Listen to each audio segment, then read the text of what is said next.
guys, this is Bryant coming at you with another video. It's going to be just a quick video right quick. This is going to be a quick video. Just my thoughts on the King Hauler build I just did a couple months ago. Technically it's still kind of ongoing, but it's the truck itself is basically done. So just a couple things. It's just my thoughts as a first time builder of the King Hauler. Sorry, my neighbor's playing music. Behind me is Memorial Day. First thing is the price. The price of those trucks, the King Hauler, the Grand Hauler, the Cascadia, the Actros, and the rest of them. There's a bunch of other ones too. I think some of them are discontinued now. I know the Cascadia I heard just a few days ago is getting discontinued, so I had to get that one before. I can't find it anymore. But those RC trucks, they are very expensive. So they run between $400–700 depending on where you get it at. I think MSRP is about $700. So it's not really for the faint of budget. Like, you know, honestly, I don't have money like that. So definitely recommendation. Price shop. Also, some companies offer some kind of financing. I went through Tower Hobbies. They had like a easy pay. Basically, they break the price up into 3 monthly installments. I ended up paying it off early because I had the extra money at the time, so I was going to pay it off. But just if you're gonna do financing, make sure you just do something that makes, you know, I've seen like some rent to own and other kind of stuff that doesn't make sense. It never makes sense to rent to own anything. It includes furniture. So yeah, just do something, you know, make as long as it makes sense, you know, and if it fits in your budget, go ahead and do it. Also,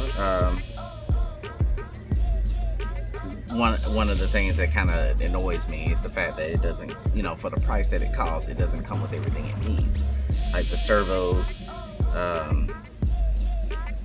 for the transmission, shifting, and the steering, which, I mean, it's kind of necessary. It's kind of necessary. You kind of need the servos, especially for the steering, if anything. They are pretty cheap though. They're like 20. I think I saw them on eBay, not eBay, Amazon for like $20-something. So they're pretty cheap. So yeah, give or take there. Now the RC itself, the radio controller, those range in price. I've seen them, you know, low 100s all the way up to, I think the one Tamiya makes is like $200-something. I didn't get that one because it was an older one. The one Hobby Concepts, the controller I have, I think it was like 110. He sells it for like 110 because it's a modified remote. Which he actually sells, which I did the unboxing, the actual starter kit, when it comes with the ball bearings, the controller, the receiver, and the speed controller. It comes with all of that, so it's like $170, I believe. So that helps, and unless you know what you're doing or you do proper research, I'm sure you probably can figure something else out.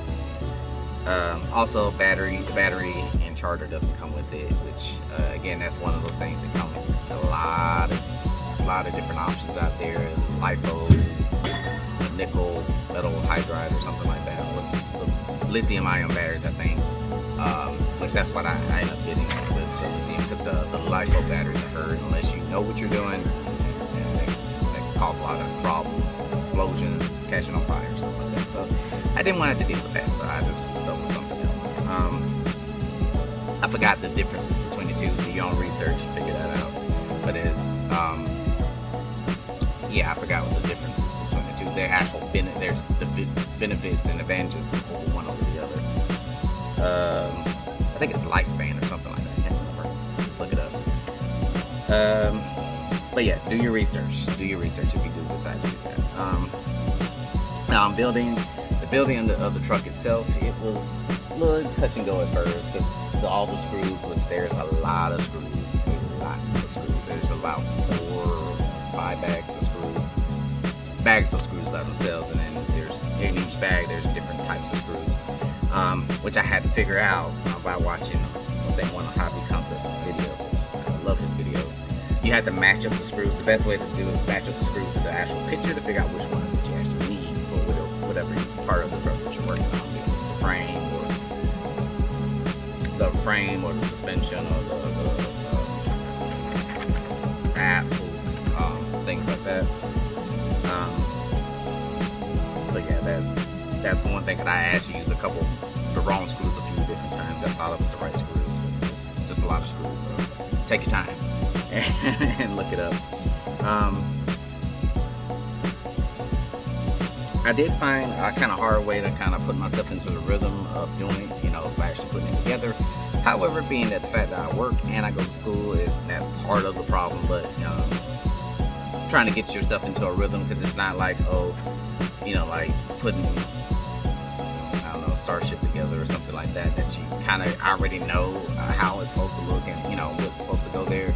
This thing literally has a lot of different parts, a lot of screws and nuts and bolts and stuff like that it's kind of hard to put yourself into a rhythm with that. So basically I'm saying that just not to put yourself in in a situation like it's hopeless or anything like that. I didn't it was just kind of nerve-wracking, but just take your time and figure something out. Now if you're not in the same situation as me, like you're retired or something like that, you probably be better off, because I think it took me about a week or two to get it completely together, maybe 2 or 3 weeks maybe. Things do get lost. I've lost a few parts, like screws basically, not parts. Well, actually I have lost some parts too, but I think I found them actually. But things do get lost, so definitely recommendation with that is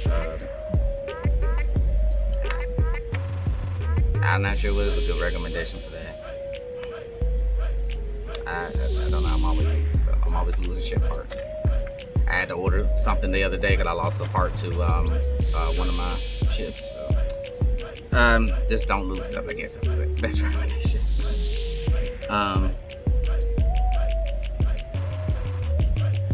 Watch a lot of YouTube videos. Hobby Concepts is a very good one, because he does a lot of breakdowns, especially the transmission part. That's a good part to watch. That helps put some things into perspective as far as how it's supposed to go. Now granted, my transmission, I might have to work on one of these days when I have time, because my third gear is still kind of wonky. The first and second is okay. It's the third that is worse than the second one. I'm having a little bit of an issue with, but watch a bunch of YouTube videos that'll help you, especially Hobby Concepts. Definitely, he's a definitely help. You can email him too, and ask him questions if you have any questions with that. I like doing business with people that's willing to help you, not just sell you stuff, but help you, especially if you have a question about something, or there's a problem. Just to call out with the servo savers, the parts that go on top of the servos, specifically, well, really any one of them, because they're made out of plastic. Don't hand turn them, because you can break them. I broke one. I had to end up ordering one from Hobby Concepts to replace that part because I broke it. And gluing it didn't work. It didn't work, so I had to order one.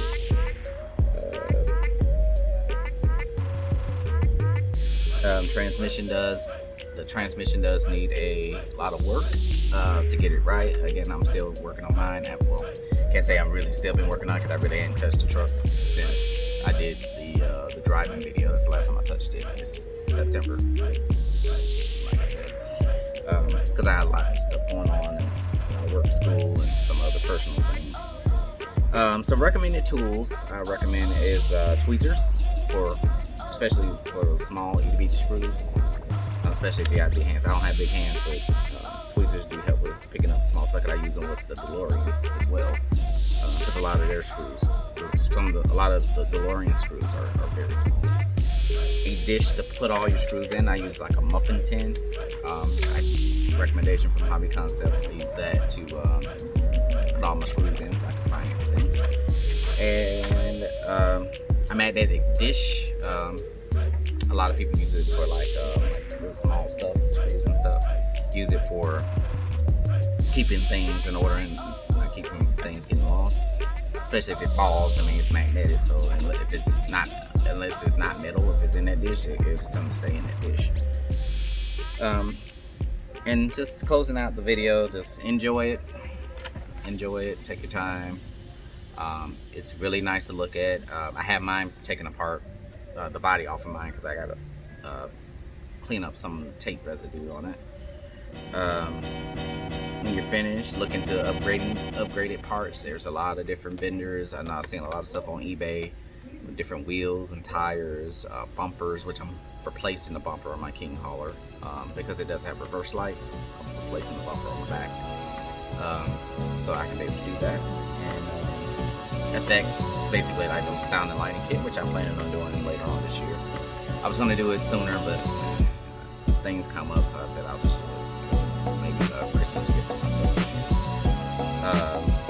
There's also metal gears for the transmission as well, because the gears in the transmission is all, with the exception of the main sprocket that connects to the electric motor. The rest of it's plastic.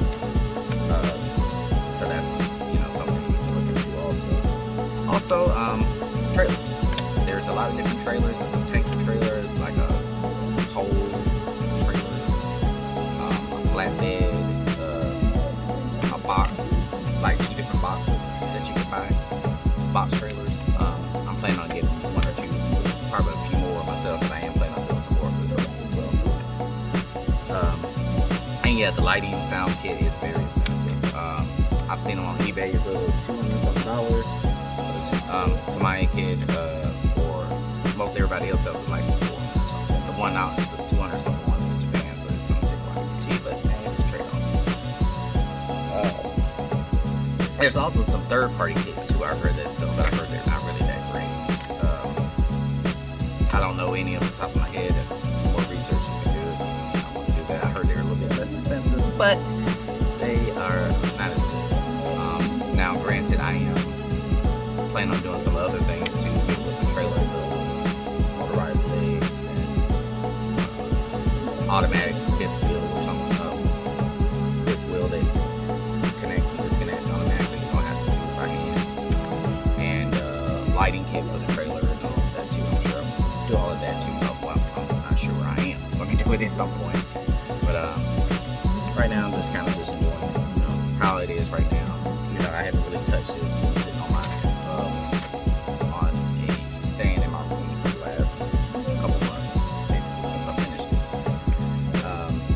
But there will be more to come on this channel. I think that next, I am planning on doing another build probably at the end of the year. I'm probably going to get a King, either the, not King, that's what I have currently, either the Grand Hauler or the Cascadia, Scania Cascadia, since it's about to get discontinued, as I understand. But granted, it may be that particular one, it might be getting ready to come out with another one. But yeah, I'm thinking about getting that at some point in the near future.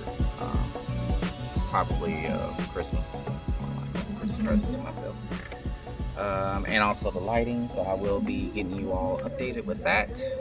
I will be getting you all updated with the lighting as well. I haven't bought it. Again, it's probably Christmas, maybe when I end up doing it.